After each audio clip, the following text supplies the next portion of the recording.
Polarimeter experiment.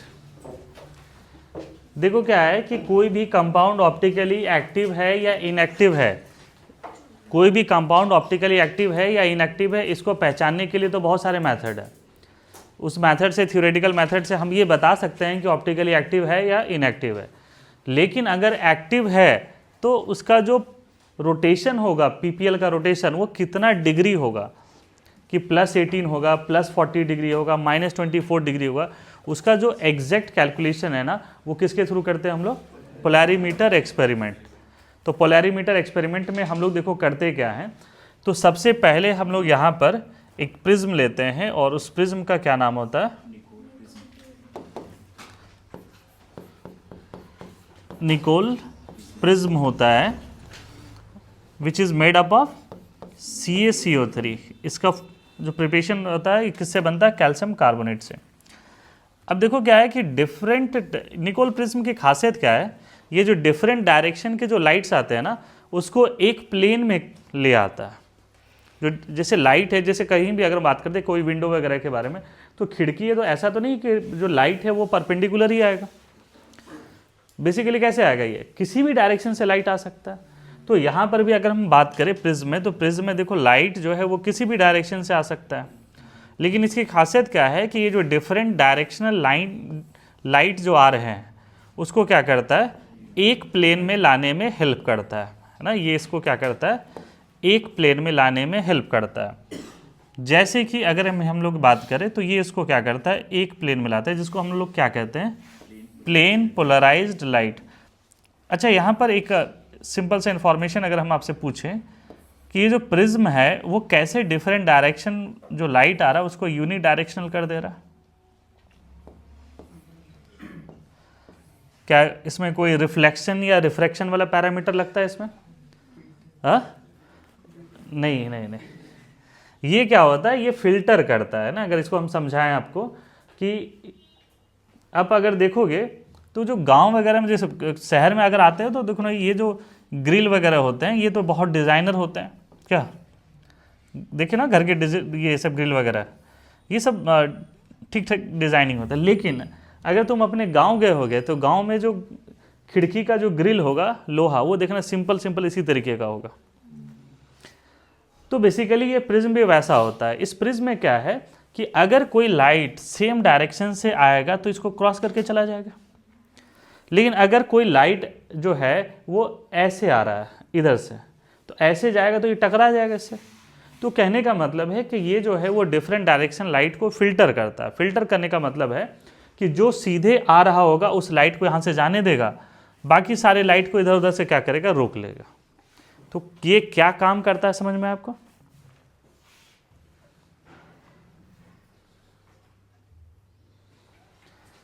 अब इसको जो है, ये जो पीपीएल है, इसको हम लोग कहते हैं प्लेन पोलराइज्ड लाइट।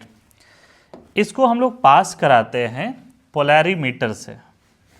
ये एक इंस्ट्रूमेंट है पोलैरीमीटर।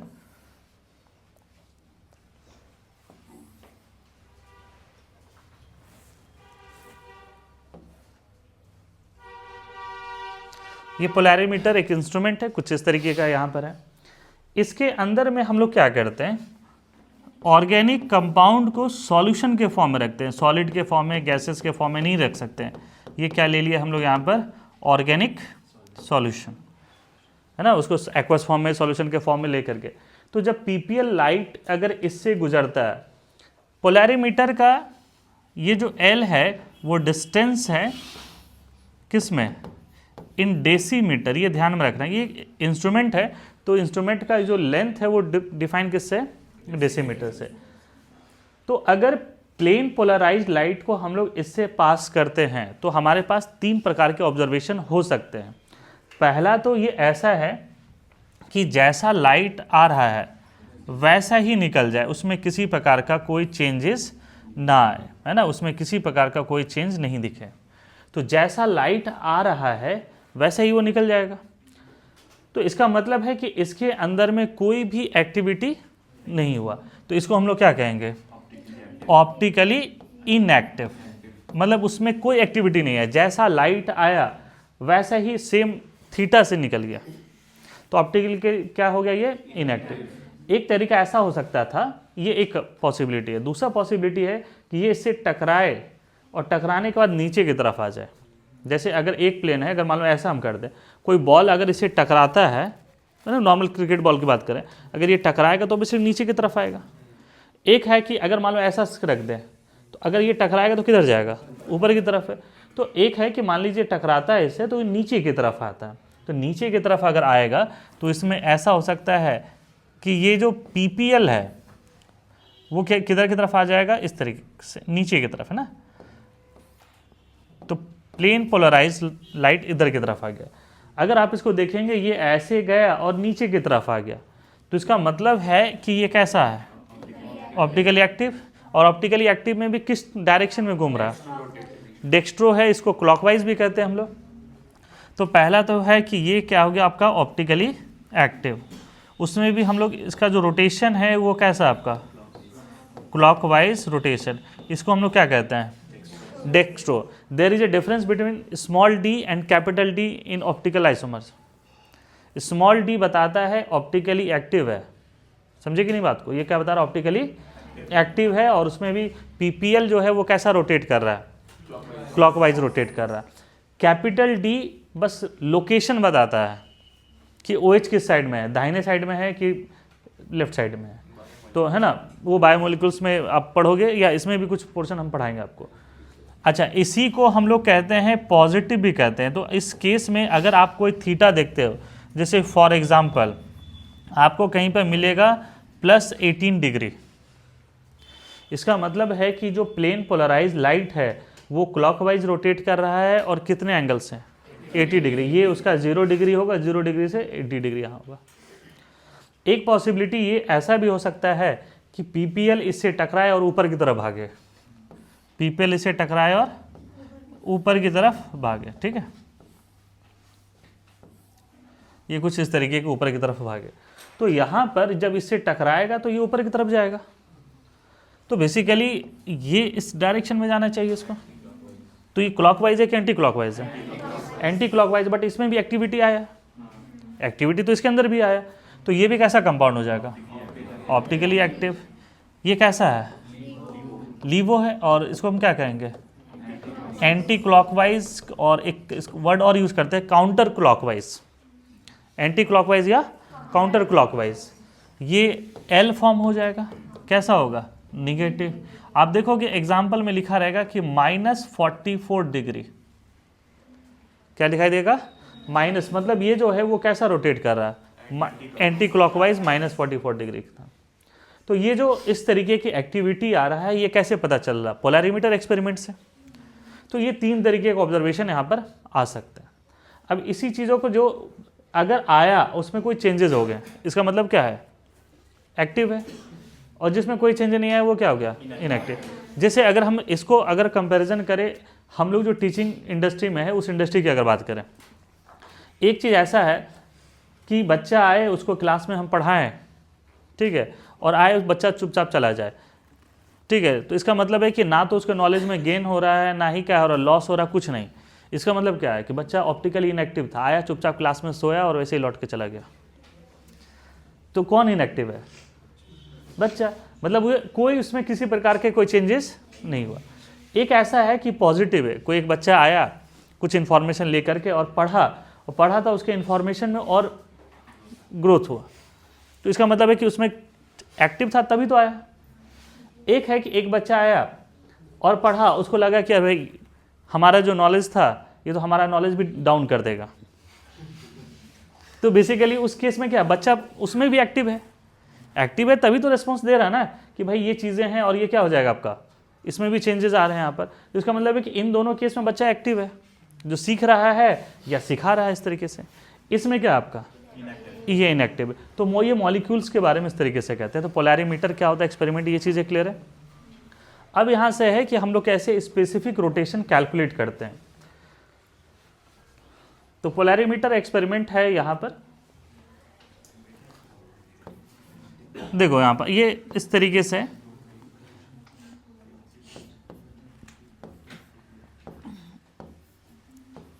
थीटा है, थीटा के फॉर्म में लिख सकते हैं डिवाइड बाई, है ना, ये एट सी कंसेंट्रेशन है और ये C इंटू एल है। इसको समझना है कि ये हम क्या सिखा रहे हैं, कैसे कैलकुलेट करते हैं।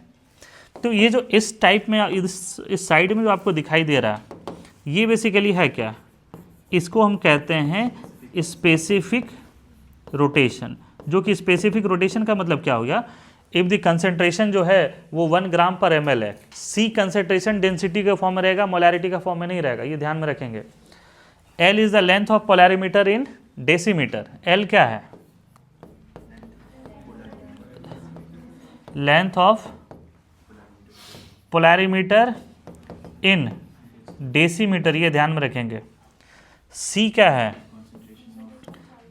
कंसेंट्रेशन है, कंसेंट्रेशन में भी क्या है बताओ, डेंसिटी है, किस में रहेगा, ग्राम पर लीटर, ग्राम पर मिलीलीटर, ग्राम पर मिलीलीटर। ये क्या है, ये जो ऊपर में डब्बा दिख रहा, ये ऑब्जर्व्ड रोटेशन है। ये उस कंपाउंड का क्या है, ऑब्जर्व रोटेशन, जो पोलैरिमीटर से हम लोग को मिलेगा। तो इससे स्पेसिफिक रोटेशन कैलकुलेट कर सकते हैं। मान लीजिए if the length of polarimeter is 1 decimetre, 1 decimetre, density है 1 ग्राम पर ml, 1 ग्राम पर ml, तो स्पेसिफिक रोटेशन किसके बराबर हो जाएगा, ऑब्जर्व रोटेशन। तो ये थ्योरी यहाँ का समझ में आपको, ठीक है। ये डायग्राम बनाइए फटाफट।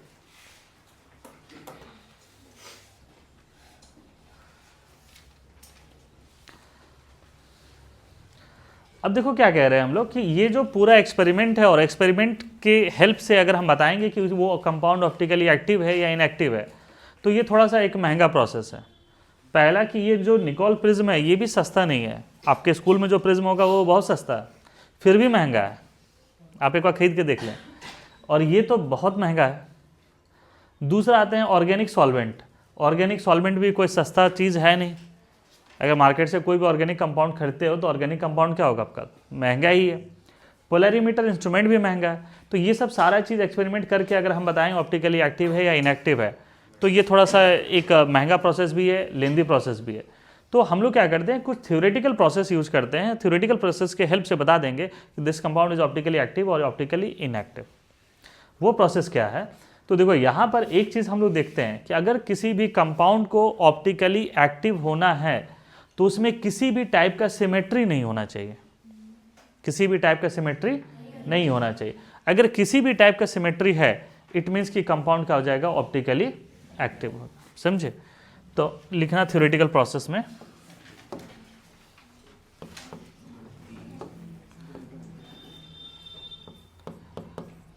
For a compound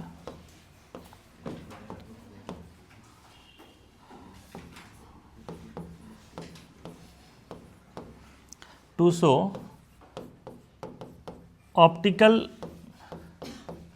activity,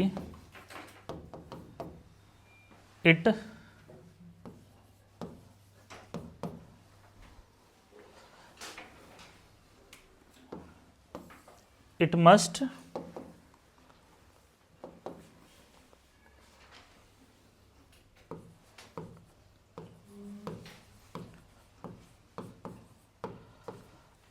asymmetric. उसको क्या होना होगा, एसिमेट्रिक होना होगा। तो कहने का मतलब है कि अगर कंपाउंड में एसिमेट्रिक होगा तभी ऑप्टिकली क्या होगा, एक्टिव होगा। तो हम लोग सिंपल सा एक चीज़ कहते हैं कि कम से कम एटलीस्ट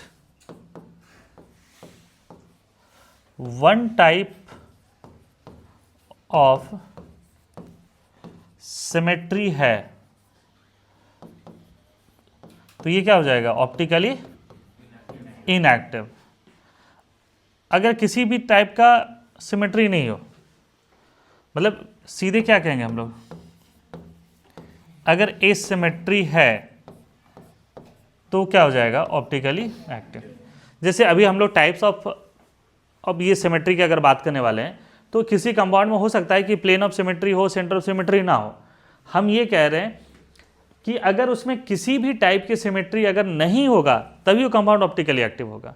एक भी सिमेट्री होगा तो कंपाउंड क्या हो जाएगा, ऑप्टिकली इनएक्टिव होगा। अब इसको समझाने के लिए देखो हम लोग, अब सिमेट्री एसिमेट्री से क्या रिलेशन है, तो बेसिकली यहाँ तो रोटेशन से रिलेटेड है। और एक चीज़ यहाँ देखना है कि हम लोग बोल करके गलती करते हैं, जैसे कि कहते हैं कि मॉलिक्यूल ऑप्टिकली एक्टिव है, मॉलिक्यूल जो है वो क्लॉकवाइज रोटेट कर रहा है, मॉलिक्यूल एंटी क्लॉकवाइज रोटेट कर रहा है, ये हम लोग बोल करके गलती करते हैं। मॉलिक्यूल रोटेट नहीं करता है, रोटेट कौन करता है? प्लेन पोलराइज लाइट रोटेट करता है। जैसे हम लोग बोलते हैं ना कि ये मॉलिक्यूल रोटेट कर रहा है, ये मॉलिक्यूल रोटेट नहीं कर रहा, तो बेसिकली हम लोग बात किसके लिए कर रहे हैं? प्लेन पोलराइज लाइट के लिए। जैसे गलती से हम लोग बोलते हैं ना कि बोकारो आ गया, धनबाद आ गया, बट आया थोड़ी, हम लोग पहुंचे, लेकिन बोलते तो वही है ना। तो बेसिकली वैसा ही है यहाँ पर। अगर हम कहते हैं कि मॉलिक्यूल रोटेट कर रहा है, इसका मतलब है कि प्लेन पोलराइज लाइट रोटेट कर रहा है। समझे इस बात को? तो ये उसी चीज़ को हम लोग कह रहे हैं कि एसिमेट्रिक है यहाँ पर। ठीक है, अब है कि ये कंसेप्ट क्या है कि सिमेट्री और एसिमेट्री का। तो देखो इस कंपाउंड को देखो, यहाँ पर इस कंपाउंड में अगर हम लोग बात करते हैं कि मान लो कि इस तरीके से एटम्स हम लोग लें, तो एक एटम इस तरीके का है,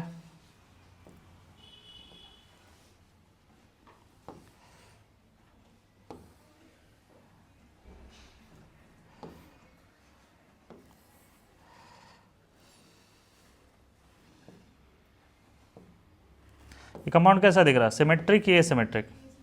एसिमेट्रिक।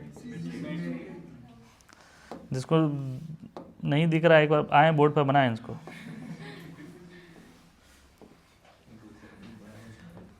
ठीक है, ये कैसा है, किस टाइप का है? जूम करके चल रहे हम लोग, सिमेट्री।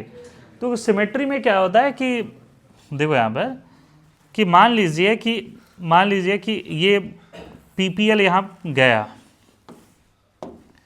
पीपीएल इधर की तरफ गया, हो सकता है कि सीधा ही निकल जाए, ऐसा भी हो सकता है कि यहाँ इधर आए और फिर इधर आ जाए।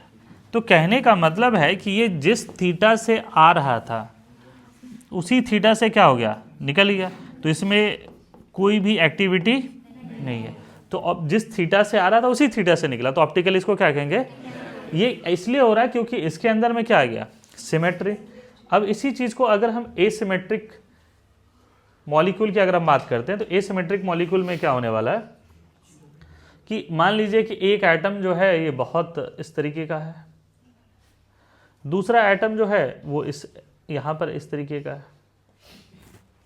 तो ऐसा हो सकता है कि इस बार मॉलिक्यूल इससे टकराए और टकरा करके ऊपर चला जाए, क्योंकि सिमेट्री तो है ही नहीं इसमें। एक पॉसिबिलिटी और हो सकता है कि मॉलिक्यूल इससे टकराए और नीचे की तरफ चला जाए। तो इसका मतलब है कि अगर मॉलिक्यूल में एसिमेट्रिक है तो किधर उधर पीपीएल को रोटेट करेगा। जैसे कि अगर हम बात करते हैं, जैसे कोई मान लो कि एकदम फ्लैट पिच है तो बॉल जैसा गिरेगा वैसा ही जाएगा। अगर मान लो कि थोड़ा सा भी अगर क्रैक आ जाए या इंक्लाइंड सरफेस हो जाए, तो अगर मान लो कि पिच ऐसा है तो अगर बॉल इधर गिरेगा तो इधर की तरफ आएगा, और पिच अगर ऐसा है तो इधर गिरेगा तो इधर की तरफ जाएगा। तो बेसिकली उसमें तो एक्टिविटी आ रहा है, बट इसमें कोई एक्टिविटी नहीं आ रहा। तो हमें ये चीज़ें समझ में आना चाहिए कि प्लेन ऑफ सिमेट्री या सेंटर ऑफ सिमेट्री या किसी भी प्रकार का जो सिमेट्री हम लोग सर्च करते हैं वो क्यों करते हैं। क्या ये टॉपिक समझ में आ रहा है कि अगर कंपाउंड में सिमेट्री है तो इनएक्टिव होगा, और अगर ये इस प्रकार से है तो क्या हो जाएगा? एक्टिव हो जाएगा। ये भी क्या हो जाएगा? एक्टिव। उसमें भी तुमको समझ में आ रहा है कि ये कौन सा फॉर्म है? डेक्स्ट्रो। ये कौन सा है? लीवो। वर्ड क्या होता है? Dextro rotatory, levo rotatory. तो ये सिमेट्री वाली चीज़ें क्लियर है? लिख लिया इसको, लिखो।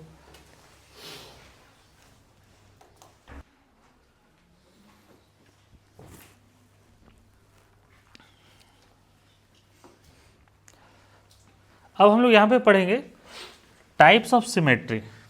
लिखना topic, types of symmetry. Types of symmetry में जो सबसे पहले हम लोग पढ़ने वाले हैं, प्लेन ऑफ सिमेट्री, POS है ना। तो प्लेन ऑफ सिमेट्री देखो क्या कहता है कि अगर किसी मॉलिक्यूल को किसी भी प्लेन से, कोई ऐसा फिक्स प्लेन नहीं है, किसी भी प्लेन से अगर उसको हम लोग कट करें तो मॉलिक्यूल दो इक्वल हाफ में कट हो और साथ ही साथ जो कटा हुआ पार्ट है उसका एक मिरर इमेज हो, तो कंपाउंड को क्या कहेंगे हम लोग कि उसमें प्लेन ऑफ सिमेट्री है। जैसे देखो एक एग्जांपल को,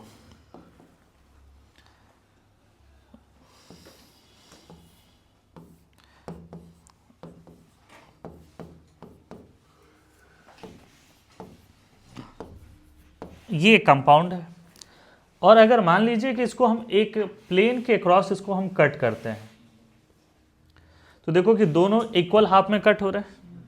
और दूसरा क्या है कि ये जो कटा हुआ पार्ट है इसका क्या है, वो मिरर इमेज है। इसका मतलब है कि इस मॉलिक्यूल में क्या मौजूद है, प्लेन ऑफ सिमेट्री है। प्लेन ऑफ सिमेट्री किसको कह रहे हैं, समझ में आ रहा? मान लीजिए कि किसी अगर इंग्लिश इसमें अल्फ़ाबेट में ले लें तो अगर इसको भी अगर हम लोग एक काम करते हैं कि दो इक्वल हाफ में कट करते हैं, मान लो ऐसे इक्वल हाफ में कट होगा, इक्वल हाफ में कट होगा तो कट होने के बाद एक पार्ट ऐसा होगा और एक पार्ट कैसा होगा, ये कुछ इस तरीके का होगा। तो देखो कि जो एक तो है कि दो इक्वली हाफ में कट हो रहा, दूसरा ये उसका क्या है, मिरर इमेज है। तो कहने का मतलब है कि इसके अंदर में भी प्लेन ऑफ सिमेट्री है। समझे इसको? वैसा ही एक और एग्जांपल देखो, वैसा ही एक और एग्जांपल देखो यहां पे, ये एक अल्फ़ाबेट है एस। इसको हम एक काम करते हैं कि अगर ऐसे कट करें तो इक्वली तो कट नहीं होगा इसमें, तो हमारे पास एक ऑप्शन दिख रहा है कि अगर इससे हम इक्वल इसको कट कर दें तो क्या ये इक्वल कट होगा? अरे हाँ या ना बताओ। तो एक कट ऐसा हो जाएगा यहाँ पर और एक ये क्या कहते हैं, एक ऐसा हो जाएगा और एक ऐसा हो जाएगा, इसी तरीके का कुछ ऐसा ही होगा।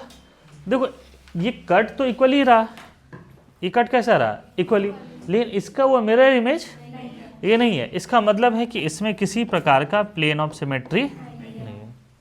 इसका तो डेफिनेशन क्या होगा, डेफिनेशन क्या होगा बताओ, लिखो definition. If we cut a molecule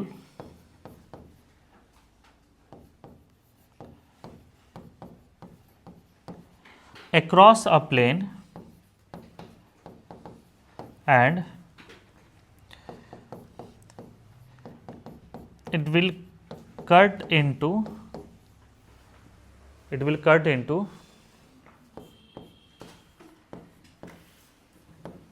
two equal halves। अच्छा, कुछ बच्चों को ये गलतफहमी है कि भाई दो हाफ में कट हो गया तो उसका मतलब प्लेन ऑफ सिमेट्री है, ये नहीं। उसके बाद है कि कटा हुआ पार्ट उसका मिरर इमेज भी हो। Two equal half and those halves are mirror images of each other, then the compound contain plane of symmetry, POS। Plane of symmetry याद रहेगा है ना, ये कोऑर्डिनेशन कंपाउंड में भी इसका जरूरत पड़ेगा कि अगर किसी कंपाउंड को दो इक्वल हाफ में कट करते हैं एंड कटा हुआ पार्ट एक दूसरे का क्या हो जाए, मिरर इमेज, इट मीन्स कि कंपाउंड में क्या है, plane of symmetry. Plane of symmetry समझ में आ गया? तो अगर इसमें अल्फ़ाबेट्स वगैरह लिखेंगे तो समझ में आ जाएगा। जैसे एक अल्फ़ाबेट है Q, P, इन सब में तो नहीं होना चाहिए है ना। जैसे कि कुछ एग्जांपल्स मान लीजिए अगर हम दे कि बताइए कि P में प्लेन ऑफ सिमेट्री हो सकता है, Q में प्लेन ऑफ सिमेट्री हो सकता है, R में हो सकता है, S में हो सकता है, T में हो सकता है, एकदम हो सकता है। आप इसको एकदम बीच से कट कर दीजिए है ना।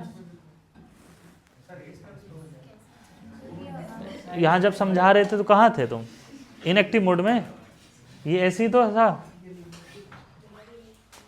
अरे इक्वल हाफ में काटना हमारा एम थोड़ी है, जो कटा हुआ पार्ट है उसका मिरर इमेज हो, तो मिरर इमेज नहीं है ना।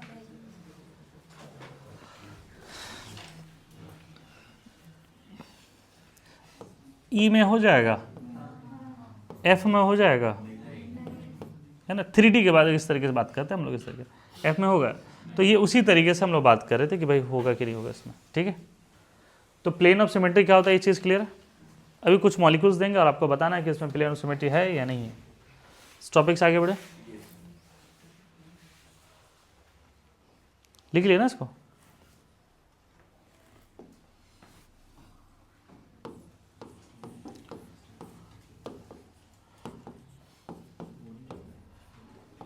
ठीक है, आपको बताना है कि पीओएस है या नहीं है।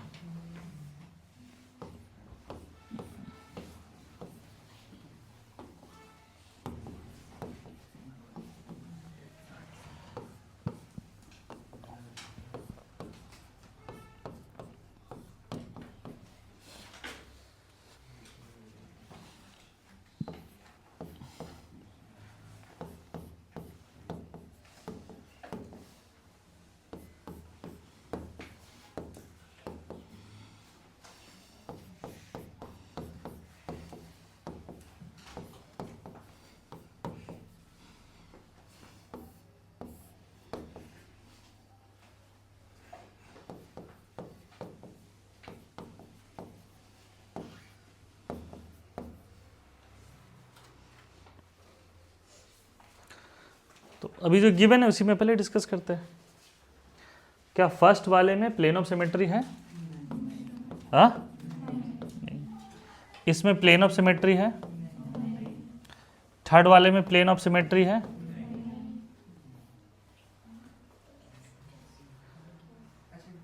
अच्छा एक मिनट सॉरी, ये सब भी तुम लोग हमारी बात नहीं मानना चाहिए हमको।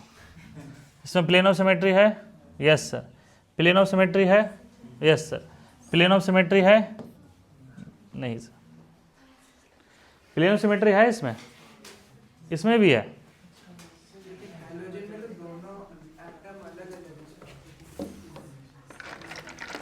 तो उससे क्या होगा, दो इक्वल हाफ में नहीं कट होगा। किस में दिक्कत है बताओ, फर्स्ट वाले में कि सेकंड वाले में? हाँ, दोनों में।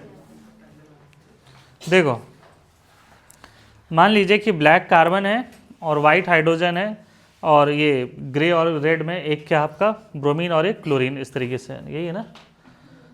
तो तुम क्या कर रहे हो कि तुम ऐसे देख रहे हो कि भाई इसमें प्लेन ऑफ सिमेट्री नहीं है। मेरा तुम्हारा नज़रिया अलग है। अब देखो है प्लेन ऑफ सिमेट्री, इसको हम बीचों बीच कट कर दे तो एक तो है कि दो इक्वल हाफ में कट होगा, और दोनों कटा हुआ क्या हो जाएगा, एक दूसरे का मिरर इमेज होगा। कुछ समझ में आया? तो भाई इसमें कोई प्लेन ऑफ सिमेट्री है, इसमें है, इसमें भी प्लेन ऑफ सिमेट्री है। इसमें क्या है, इसमें कुछ नहीं है, ये तो और इजी हो गया। ये तो मान लो कि ऐसा है कि ये तीनों मॉलिक्यूल इस तरीके से दिख रहा है आपको, तीन हाइड्रोजन और ये। अगर मान लो कि इस रेड इसको हम पकड़ कर इसको दोनों बीच इक्वल हाफ से कट कर दें, तो क्या आपको प्लेन ऑफ सिमेट्री दिखाई दे रहा? एकदम दिखाई देगा। लेकिन अगर कार्बन चार एटम्स डिफरेंट एटम से कनेक्टेड हो जाए तो उसमें किसी प्रकार का प्लेन ऑफ सिमेट्री होगा क्या? जैसे ये वाला एटम है ना, इसमें देखिए कि ये कुछ ऐसा है, तो ये carbon atom is connected with 4 different atom, तो यहाँ पर कोई भी हमको प्लेन ऑफ सिमेट्री, तो इसमें प्लेन ऑफ सिमेट्री नहीं है। समझे इस बात को? इसमें प्लेन ऑफ सिमेट्री है, अरे इसमें प्लेन ऑफ सिमेट्री है, इसमें प्लेन ऑफ सिमेट्री है, नहीं है। कैसे है? इससे ज़्यादा सिमेट्रिक है वो। इसमें प्लेन ऑफ सिमेट्री है, समझे कि नहीं बात को? तो ये कह रहे हैं कि प्लेन ऑफ सिमेट्री है या नहीं है, उसके बारे में बात कर रहे हैं। यहां तक चीजें क्लियर है? आगे बढ़े फिर हम लोग। डबल बॉन्ड तो और प्लेनर हो जाएगा क्या? ये तो और प्लेनर हो जाएगा। ये एक फेमस मॉलिक्यूल है,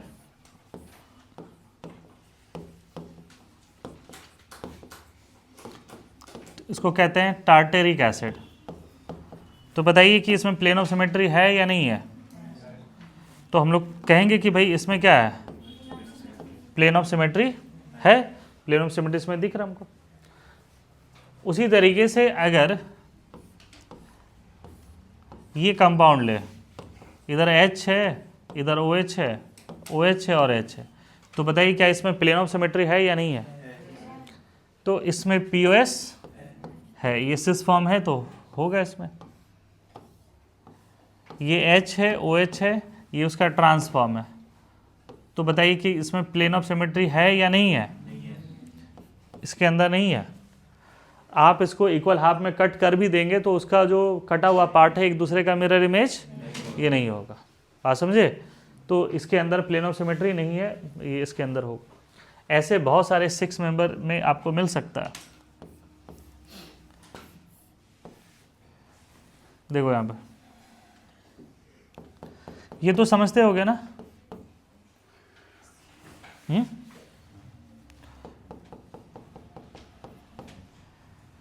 प्लेन ऑफ सिमेट्री है या नहीं है? हाँ, इसमें प्लेन ऑफ सिमेट्री है।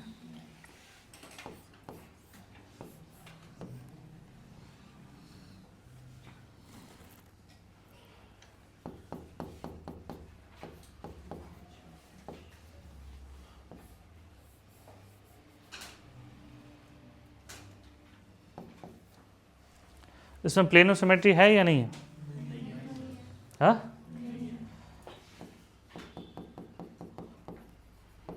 अब बताओ। हाँ है। ऐसे ऑर्गेनिक भी बहुत जगह पे मिलेगा, HHClCl। प्लेन ऑफ सिमेट्री है या नहीं है? प्लेन ऑफ सिमेट्री है या नहीं है? है ना भाई, बीचों बीच कट कर दीजिए इसको। तो इसके अंदर भी POS, ठीक है।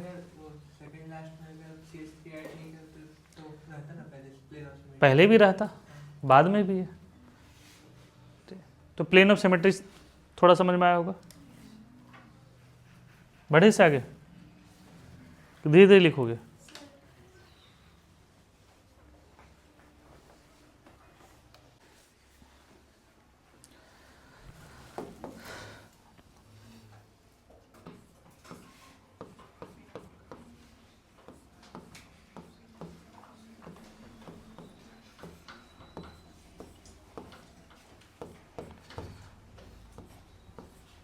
ठीक है, एक कंपाउंड ये है और एक कंपाउंड ये है।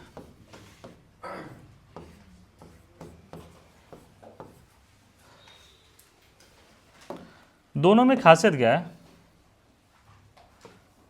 ये E है और ये E है, ये E है और ये Z है। ठीक है, हाइड्रोजन होगा, ऐसा नहीं कि हाइड्रोजन नहीं होगा। चलो हम बना देते हैं हाइड्रोजन इसमें। ठीक है, हाइड्रोजन लिख ही देते हैं तो ज़्यादा बेहतर होगा। H, इसमें कौन ऑप्टिकली एक्टिव है, ऑप्टिकली इनएक्टिव है? किसमें प्लेन ऑफ सिमेट्री है, प्लेन ऑफ सिमेट्री नहीं है? पहला क्वेश्चन ऐसा है कि क्या दोनों कार्बन जो है वो कायरल है? कायरल किसको कहते हैं? बताओ तो, क्या ये जो है वो कायरल है, ऑप्टिकली एक्टिव है, इनएक्टिव है? बड़ी मजेदार क्वेश्चन है। ठीक है, और जितने आसानी से बोल दे रहे हो ना एक्टिव है इनएक्टिव है, इतना आसानी से थोड़ी बोला जाता है। दो ही ऑप्शन है, एक्टिव इनएक्टिव। कौन एक्टिव है कौन इनएक्टिव है बताओ? कुछ सीखोगे जरूर इस क्वेश्चन में। तो बहुत सारे बच्चों को लगता है ना कि हमको ऑप्टिकली आइसोमर्स वगैरह आता है, हमको सिर्फ मैकेनिज्म में दिक्कत है, जीओसी में दिक्कत है। वही हम कह रहे हैं कि अभी भी बहुत चीज़ें सीखना आपको। कौन एक्टिव है कि दोनों इनएक्टिव है? क्या इसमें कायरल कार्बन है या नहीं है? कायरल कार्बन नहीं है?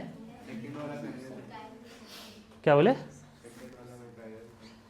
सेकेंड वाला कायरल कम है, पहले वाला कायरल कार्बन नहीं है। क्यों नहीं है? क्योंकि उससे चारों कंपाउंड जुड़ा हुआ तो दो कार्बन सेम ही है और इसमें ये भी तो अगर मान लो यहाँ देखो तो क्या है, यहाँ से आए एक ग्रुप है, यहाँ से आए एक ग्रुप दिख रहा। प्लेन ऑफ सिमेट्री है या नहीं है? देखो ऐसे तुम हवा में नहीं कर पाओगे इस क्वेश्चन को। कैसा ऊपर वाला क्या है, ई है कि जेड है? ई कैसा होगा, ऐसा, ऐसा ही होगा ना। और ये कार्बन ऐसा, फिर ये कार्बन ऐसा है, CH और Cl। इसमें तो इसमें ज़्यादा कन्फ्यूज़न नहीं होगा आपको, यही कुछ ऐसा है। ये कार्बन ऐसा है, ये कार्बन है, डबल बॉन्ड C है और एक C इधर की तरफ आएगा इसमें, यही तो। ये भी क्या हो गया, E, और ये भी क्या है, E। इसमें आपको प्लेन ऑफ सिमेट्री दिख रहा है? हाँ या ना? तो इसमें प्लेन ऑफ सिमेट्री है, ऑप्टिकली क्या हो जाएगा, इनएक्टिव। ऊपर वाला E है, C डबल बॉन्ड C और एक C ऐसा आएगा, फिर ये CH Cl है, ये C है और ये C है, ये क्या है, Z ऐसा आएगा, ऐसा होगा। बताइए क्या इसमें प्लेन ऑफ सिमेट्री है? प्लेन ऑफ सिमेट्री है तो क्या हो जाएगा? तो जिस फॉर्म में हम लिख दे रहे हैं इस फॉर्म में तुम नहीं बना पाओगे, तुमको इस फॉर्म में आकर के बनाना होगा। सीखे इस बात को, तो यही सब चीज़ सिखाना हमको।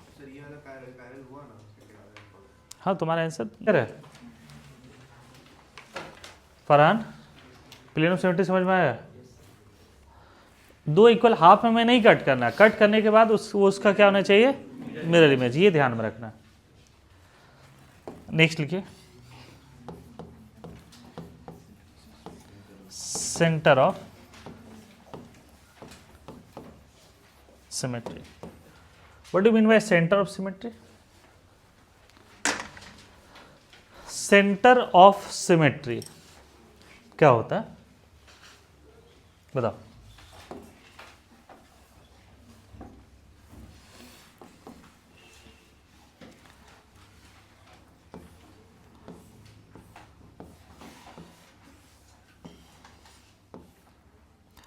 ये H है, ये Cl है, ये Cl है और ये H।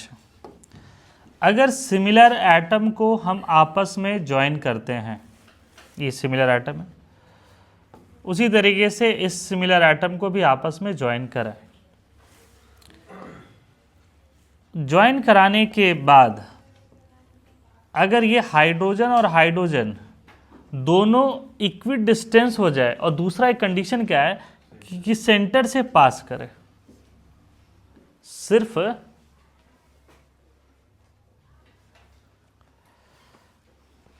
सिर्फ जो है इसके बारे में हम कह रहे हैं कि ये ऐसा नहीं हो कि इक्वी डिस्टेंस हो।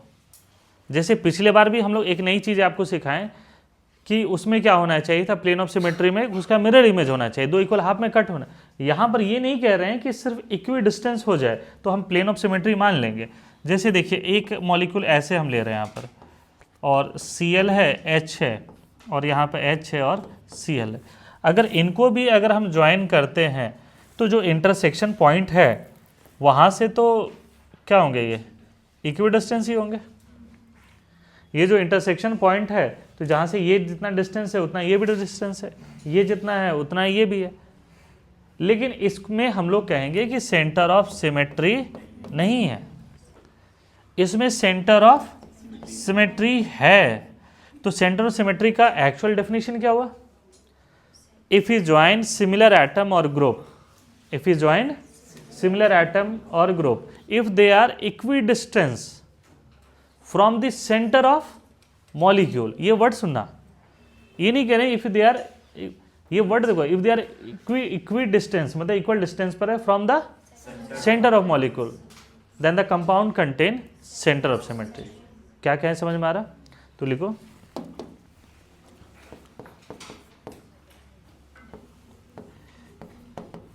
if you join similar atom or group and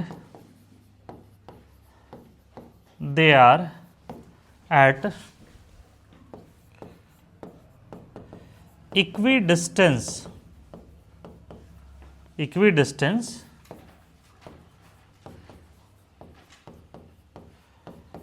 from the center of the molecule, then the compound contain COS. COS का कंसेप्ट क्लियर है? COS का कंसेप्ट क्लियर है? लिखो उसको।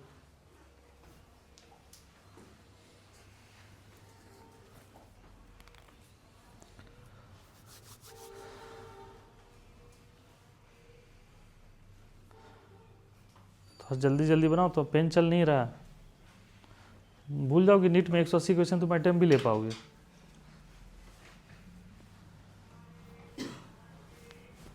यहाँ देखा हुआ चीज़ तुमको छापने में लग रहा है लेट, वहाँ तो बहुत सारी क्वेश्चन एकदम सब अनसीन रहेंगे, दिमाग भी लगाना है, लिखना भी है। यहाँ सभी तुम्हारे अपने लोग दिख रहे हैं, क्लासरूम भी तुम्हारा डिफरेंट होगा, है ना, सब कुछ अजीब फील हो। पहली बार टेस्ट देने गए हो तो तुमको अजीब लग रहा होगा। उसकी तैयारी अभी से करना होगा कि राइटिंग स्किल सब अच्छे से होगा। यहाँ पर बड़े से आगे सेंटर ऑफ सिमेट्री का कंसेप्ट क्लियर है? तो अच्छा एक चीज देखना कि अगर ऑड रिंग होगा तो हमको दिख रहा है कि उसमें सेंटर ऑफ सिमेट्री नहीं होगा, क्योंकि ऑड रिंग में कभी भी उससे वो पास ही नहीं करेगा, सेंटर से पास करेगा। ऑड में 3 हो या 5 हो, तो हमको लगता है कि इसको लिख सकते हो। COS कहाँ एब्सेंट होगा? लिख लो।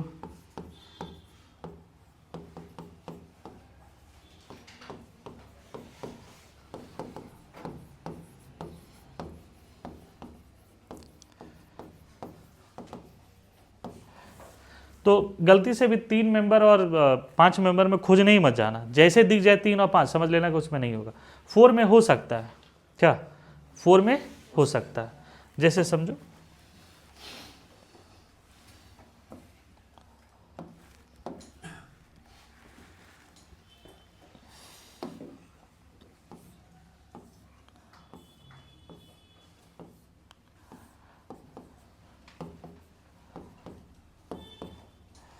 क्या इसमें POS होगा? नहीं। प्लेन ऑफ सिमेट्री होगा क्या? COS होगा? एकदम हो जाएगा। समझे इसको? तो plane of symmetry, centre of symmetry कैसे फाइंड करना है इसमें?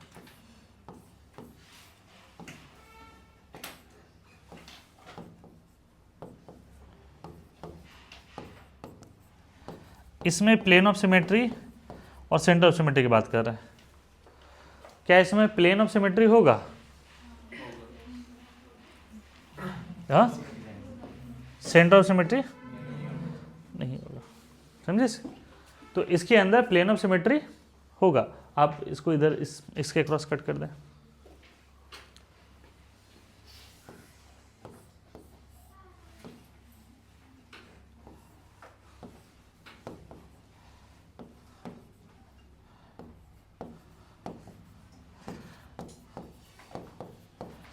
Plane of symmetry, centre of symmetry.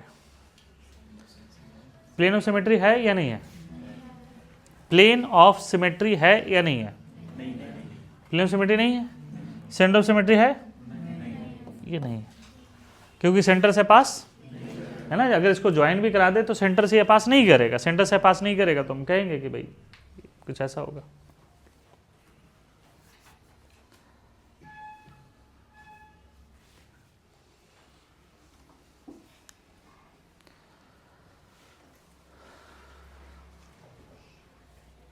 बढ़ते आगे।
फर्स्ट वाले में प्लेन ऑफ सिमेट्री है क्या?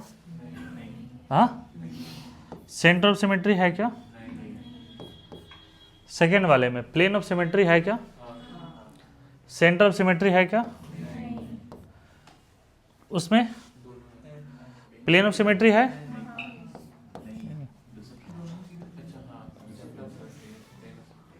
समझे इस बात को? एक ये सामने है और ये बैक साइड पे, तो इसमें प्लेन ऑफ सिमेट्री नहीं होगा। तो बताओ कि ये क्या हो जाएगा? एक्टिव। ये क्या हो जाएगा? ये क्या हो जाएगा? समझे इसको? कोई भी सिमेट्री नहीं है ऑप्टिकली एक्टिव।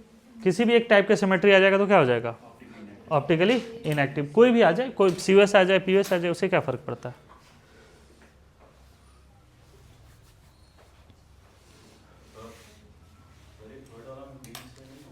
एकदम हो जाएगा। कैसे होगा?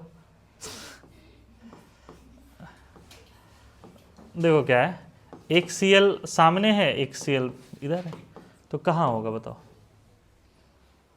इसमें कैसे होगा? एक बैक साइड में है, एक सामने में है, तो प्लेन ऑफ सिमेट्री तो नहीं होगा इसमें। प्लेनर थोड़ी है ये तो 3 डायमेंशनल है ना।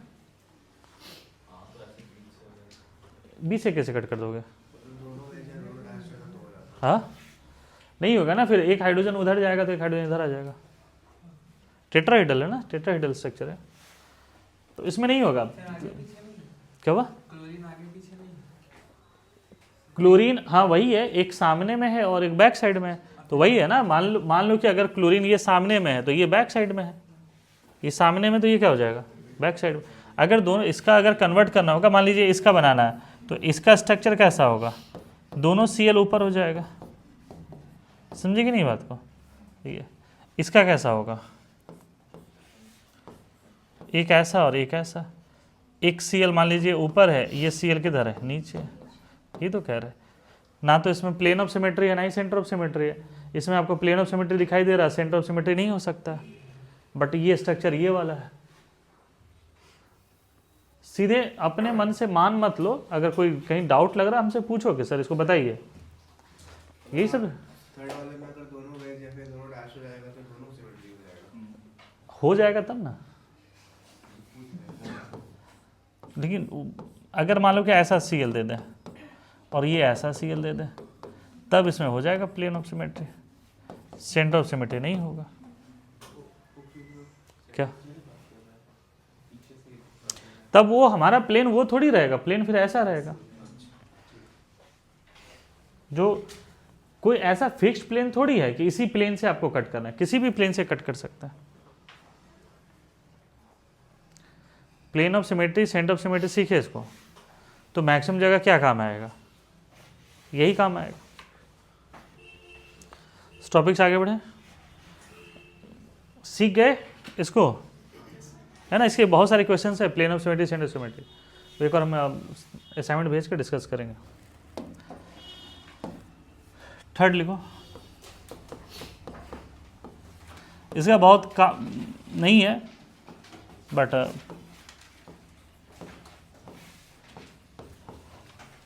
पढ़ाना तो पड़ता भी है ना। एक्सिस ऑफ सिमेट्री मतलब आप प्लेन ऑफ सिमेट्री और सेंटर ऑफ सिमेट्री देख करके आप पहचान सकते हैं कि भाई उसमें ऑप्टिकली एक्टिव होगा या नहीं। ठीक है, ऑप्टिकली एक्टिव होगा या नहीं होगा ये कैसे देख के बताएंगे? Plane of symmetry, centre of symmetry. But axis of symmetry के भी क्वेश्चंस आते हैं कि एक्सिस ऑफ सिमेट्री क्या है, कैसे करेंगे, ये सब सारी चीज़ें उसमें भी आता है।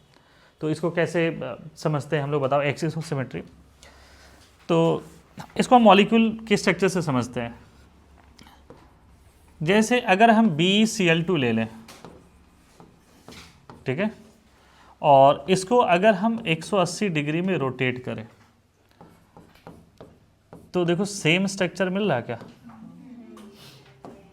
अगर दोनों को हम क्या करें, 180 डिग्री में इसको रोटेट कर दे, तो हमको स्ट्रक्चर तो सेम दिख रहा है यहाँ पर।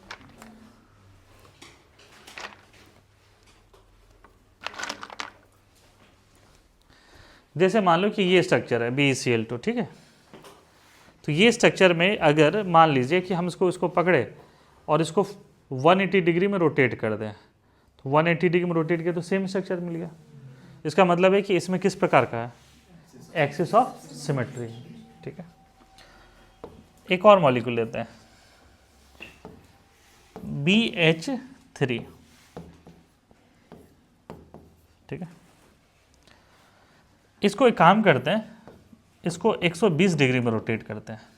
हमारे पास हर टाइप की पॉसिबिलिटी है, मतलब हम जितने तरीके से चाहें उस तरीके से उसको हम रोटेट करके चेक कर सकते हैं। जैसे ये मॉलिक्यूल देखो, ये BH3 है और ये सभी 120 डिग्री में। तो अगर हम एक काम करें कि इसको रोटेट करें 120 के क्रॉस, है ना, मान लो कि इसको हम इस तरीके से पकड़े, ये दिख रहा है आपको, इसको हम क्या करें 120 के क्रॉस इसको हम रोटेट कर दें, सेम स्ट्रक्चर मिल रहा। फिर इसको 120 में रोटेट करें, क्या मिल रहा, सेम स्ट्रक्चर मिल रहा। तो अगर इनको रोटेट करें तो यहाँ पर स्ट्रक्चर क्या मिल रहा है, सेम मिल रहा है। इसमें फिर रोटेट कर दे, क्या मिलने वाला है, सेम स्ट्रक्चर मिल रहा। तो जितना बार भी इसको अगर 120 पर ले, हाँ लेकिन फिक्स्ड एंगल है, 110 पे नहीं मिलेगा, 130 पे नहीं मिलेगा, 120 पे जितना बार इसको हम रोटेट करते हैं, इसलिए देखो यहाँ पर एक फॉर्मूला भी आता है 360 डिग्री बाय n। जैसे यहाँ पे n की वैल्यू 2 है, यहाँ पे n की वैल्यू क्या है 3 है। ये कह रहा है कि अगर मॉलिक्यूल को किसी सर्टेन एंगल से रोटेट करते हैं, 360 को छोड़ करके सर्टेन एंगल से रोटेट करते हैं और सेम कॉन्फ़िगरेशन आता है, इट मीन्स कि कंपाउंड में क्या है आपका एक्सेस ऑफ सिमेट्री है। आपने बहुत सारे बच्चे को देखा होगा स्कूल पे कि कॉपी को उंगली में रख करके नचाते हुए भगवान श्री कृष्ण बनते हुए देखे होगे ना इस तरीके का। तो बेसिकली कॉपी भी क्या है, एक एक्सिस ऑफ सिमेट्री की कॉपी भी क्या होता है, स्क्वायर नहीं है, रेक्टेंगल है। तो अगर जैसे ही उसको 180 डिग्री में रोटेट करोगे तो सेम कॉन्फ़िगरेशन वहाँ पर आ जाएगा। तो ये जो रोटेट करते हैं वो भी क्या आपका एक एक्सिस ऑफ सिमेट्री। इसका कहना ही वही है कि किसी भी मॉलिक्यूल को एक पर्टिकुलर एक्सिस के अलोंग इसको अगर हम रोटेट करें और मॉलिक्यूल क्या मिल जाए, सेम कॉन्फ़िगरेशन में आ जाए, इसका मतलब it contains axis of symmetry. बात समझ में आ रहा, लिखो।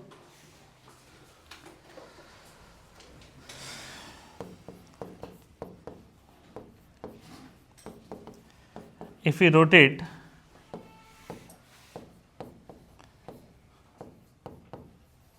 a molecule by certain angle 360 by n and we got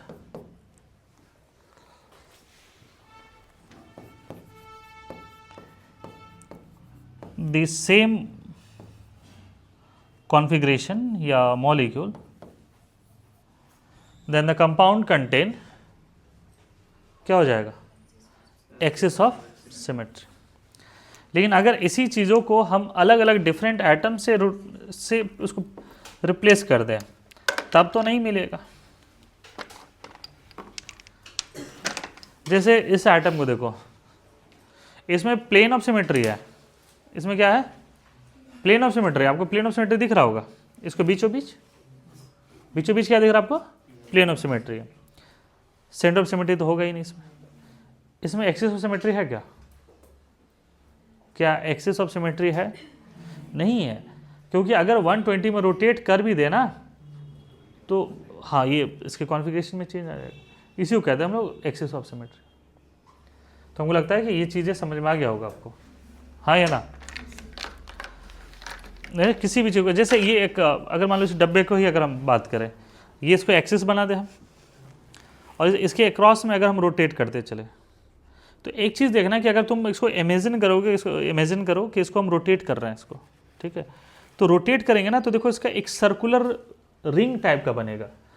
जैसे अगर ये रोटेट करें ना तो एक रिंग इधर की तरफ बनेगा और एक रिंग इधर की तरफ बनेगा, मतलब ये एक ऊपर वाला ये हो गया और एक ये नीचे वाला। तुम इसको इमेजिन करो कि इसको हम क्या एक रॉड इस तरीके से लगा लें और इसको हम क्या करें, रोटेट करने लग जाए, है ना। इसको हम क्या करें, इस तरीके से रॉड लगा के इसको रोटेट करने लग जाए। तो अगर ये रोटेट करेंगे तो ये पूरा रिंग जो रोटेट करेगा तो एक सरफेस ऊपर में बन जाएगा, एक सरफेस नीचे में बनेगा। इसका मतलब है कि इसके अंदर क्या है, एक्सिस ऑफ सिमेट्री है। समझ रहे हो ना, इसको क्या करें हम लोग, इसके अंदर एक्सिस ऑफ सिमेट्री। लेकिन अगर यही इसी तरीके का अगर कोई रैंडमली किसी चीज़ों को ले ले तो वहाँ तो नहीं बनेगा। जैसे अगर मान लो कि ये पेंसिल बॉक्स है, पेंसिल बॉक्स है ये किसी का, इसमें क्या बनेगा? ये नहीं बनेगा। क्यों नहीं बनेगा सर? क्योंकि अगर रोटेट करते हैं तो ये पोर्शन अलग है, ये पोर्शन अलग है, इस तरीके से, समझे? इधर का भी देखो, इधर का कट अलग है, इधर का कट अलग है, उसी तरीके से करते हैं। तो एक्सिस ऑफ सिमेट्री क्लियर है।